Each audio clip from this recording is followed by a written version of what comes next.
Jacque, Victor was kind of quiet for a while, but when he exploded, it looks like he kind of sparked the team. Isn't this what you guys have seen with him, how he can get these bursts going and kind of carry it?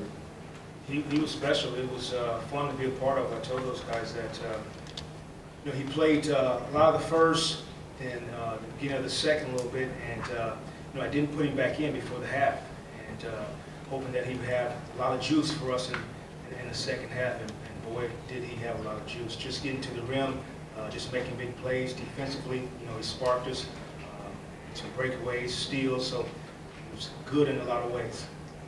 Jacque, you talked about putting him in spots and testing him.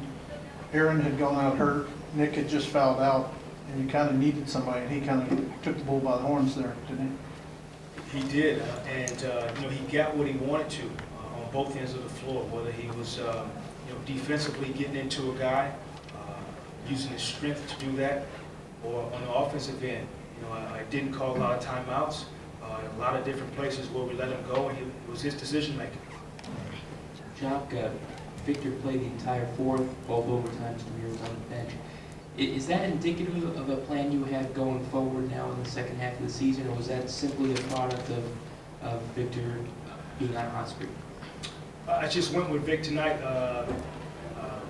Nothing that was thought out beforehand. I think it just materialized as the game went on, and we kind of stayed with that same unit, and he was part of that unit.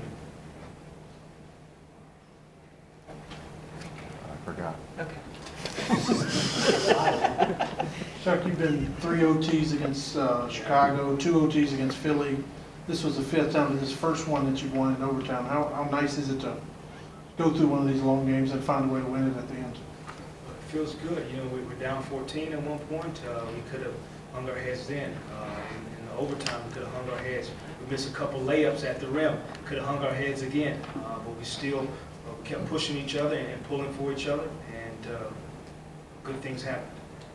Coach, Carmelo had 44 points tonight, but it looks like Tobias and Mo were doing a fairly good job of contesting his shots.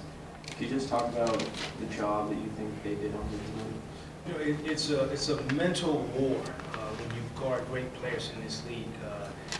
First thing everyone does after is look at highlights, and so you see yourself guarding a guy and he has 44 points. So we kept preaching to our guys, it's us first step. You have a responsibility on each and every play, offensively and defensively, to your teammates. He is a good player, great player. He's going to make shots, but you still have to do our defense and be committed to it. And for the most part, they were tonight. Coach, Etwan Moore played the entire fourth quarter and both overtimes. What production did you get out of him that made you stick with him for that entire stretch? Well, there was a stretch where he made shots for us, whether the shot clock was going down, he has the ability to create his own shot. And so, and also his ability to guard the basketball, get over screens, be physical in the course of the game. And then he had poise in the game as well. There were some times where they denied Victor the basketball. He knew the play we were running, he stepped in, ran the play, and it was pretty seamless with him out there. What is it about Victor, the quality he's got, that he seems to never get discouraged? No matter how the game's going. For a rookie, you usually don't see that. What is it about his makeup? You've seen him now since Summer League. He's earned everything he's received. And that's the gist of it right there. Whether people doubt him, whether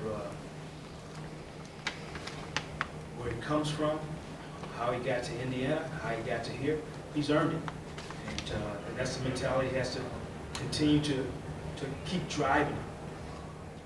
I think that's why he's able to overcome certain situations in the course of the game, because he's had people doubt him, he's had people not pull for him, and managed to overcome it.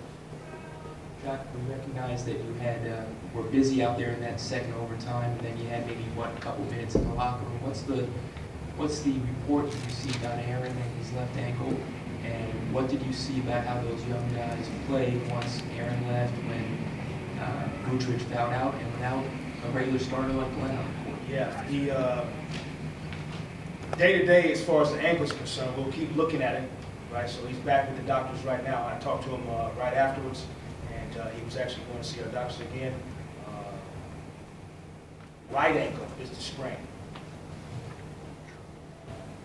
And then the second part of that is, you know, we put Kyle into the basketball game, and Carmelo hits 2 unbelievable threes. Kyle contested, did the right thing on pick and roll coverage.